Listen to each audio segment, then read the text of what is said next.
for his latest film, The Unlikely Pilgrimage of Harold Fry, 73-year-old Jim Broadbent had to do a vast amount of walking. His character, the Harold of the title, undertakes the odyssey of his lifetime, walking the entire length of England, more than 600 miles from Devon to Northumberland, to visit an old friend dying of cancer. Luckily for Broadbent, he didn't have to cover quite the same distance while filming. But he certainly put in the miles. "I did walk quite a bit, but nothing like as much as the crew," he tells the Daily Express with a smile. "We all had our step counters and people said to me, 'You must be walking miles.' So he checked." After comparing his own step counter with one of the younger members of the production crew, he realized his mileage was tiny by comparison. Rather embarrassingly, the actor admits, much of the extra distance was down to errands his younger colleague had run on his own behalf. That said, he was clearly in his element. When he's not working, walking is Broadbent's exercise of choice. He loves his native Lincolnshire, especially the quite beautiful Lincolnshire wolds. As a younger man, he explored the higher ground of the Lake District and Scotland. He has been married to his wife, the painter Anastasia Lewis, since 1987. The couple split their time between London and Lincolnshire. Filming on this latest project took place in late summer and autumn last year, with actors and crew gradually advancing northeast across England, as Harold makes his slow but steady pilgrim's progress. Broadbent describes how he visited multiple towns and tracts of countryside, staying in 11 hotels in all.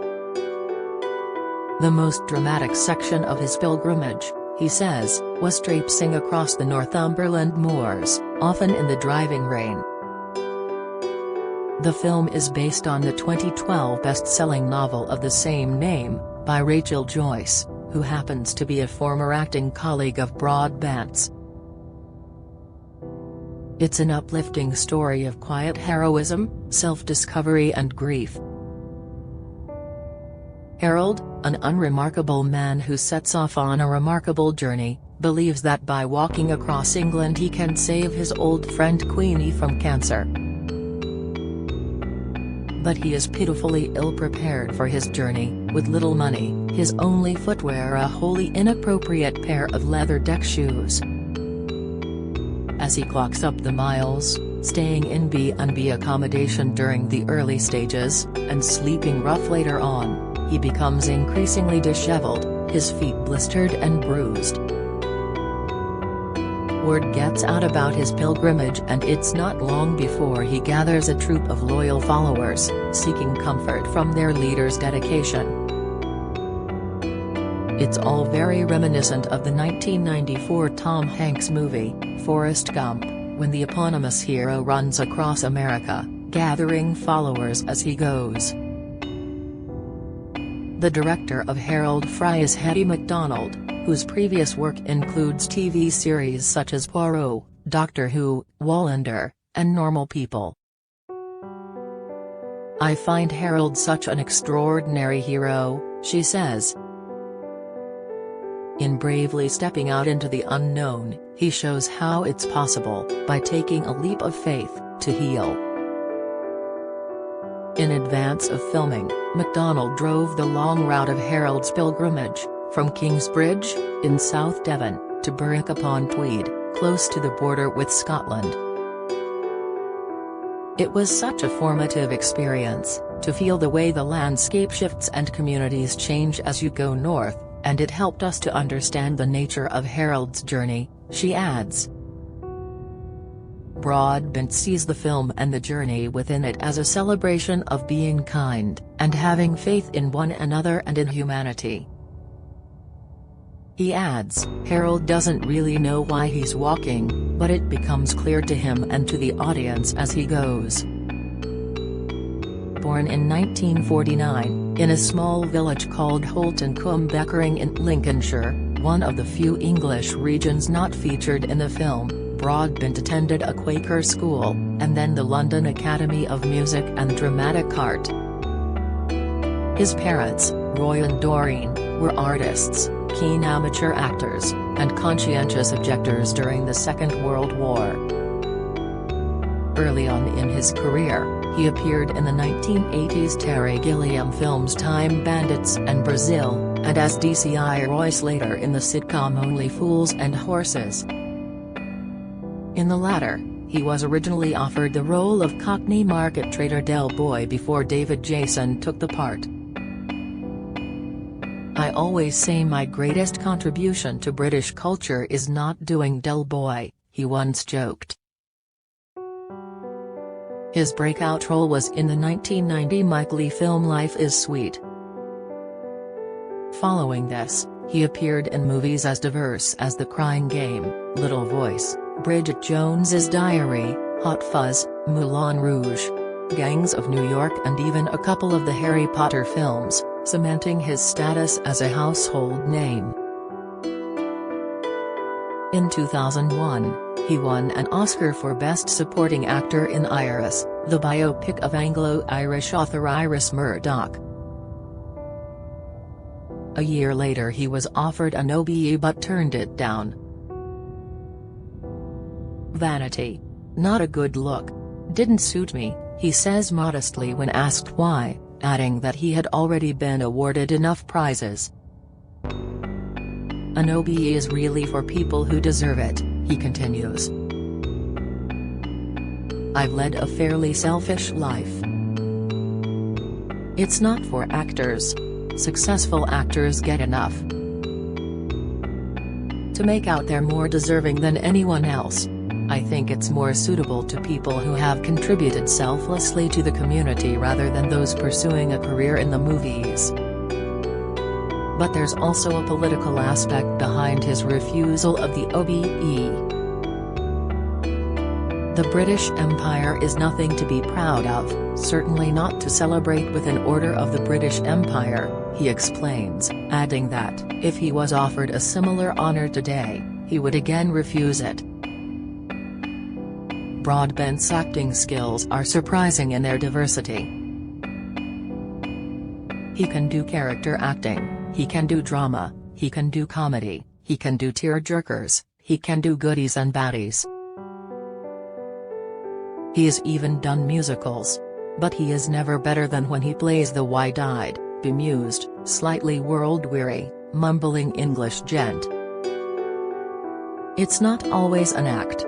Those words wouldn't be an unfair description of Broadbent as he is today, in real life. Right now, he's sitting on a sofa in a hotel in London's West End, wearing a striped shirt beneath a casual grey sports jacket and matching glasses, his eyes large, round and intense, as he explains what it's like to be a septuagenarian actor. "It's enough to be actually portraying anything at my age," he says with a chuckle. "I look at a lot of films and TV series and I think, I wouldn't mind being in this, but there's absolutely no one of my age in it. I'm in a minority for the first time ever. I've had a wonderful career, being white, middle-class male, English-speaking, it's the best place to be. But so many productions don't have anyone of old age in them. To actually be somebody of my age in the central role is making a statement in itself." As with many people of his age, his memory isn't as sharp as it used to be, which means he always takes care to learn his lines well in advance of a new film. He strongly believes, however, that films aimed at older audiences can be lucrative at the box office. "There have been several notable examples aiming for the Grey Pound," he says. "But that group of films is in a pocket on its own. In the mainstream, it's the middle-aged, the young, or the really young where the bulk of casting comes from. If a film is going to make money, the market will find it out. His co-star in Harold Fry, playing his wife Maureen, is another much-loved older British actor, Dame Penelope Wilton. By having two mature people in starring roles, Broadbent believes both the director and the author of the original book have important messages about growing old. As you get older, people are complex and can be proactive and more relevant and more interesting than they are often given credit for, he tells me. He isn't impressed with the way society treats its old people in general, he confides, describing the debacle over care home residents during the COVID pandemic as just appalling. He suggests they were forgotten, not borne in mind. In Britain, he points out, there's a worrying disconnect between the younger and the older generations, a phenomenon more striking within white families than in certain ethnic communities. As I understand it, Muslim and Hindu families have a lot more family, all living under the same roof. White families are more disparate. We don't think about older people. That's been the case for generations. Now that he's well into his 8th decade, with almost 100 film roles under his belt, it wouldn't be too flattering to call Broadbent a national treasure. Yet he is clearly uncomfortable with such a cliched phrase. I don't know what it is really, he says, looking bemused as ever. People smile at me in the street and I wonder, what's that about? Probably they've seen me in a film. But it doesn't affect me in any way. It doesn't change my life in any way. I'm probably a C-list national treasure, he concludes. But I'm not up there with Thor Hurd. The Unlikely Pilgrimage of Harold Fry is in cinemas from April 28.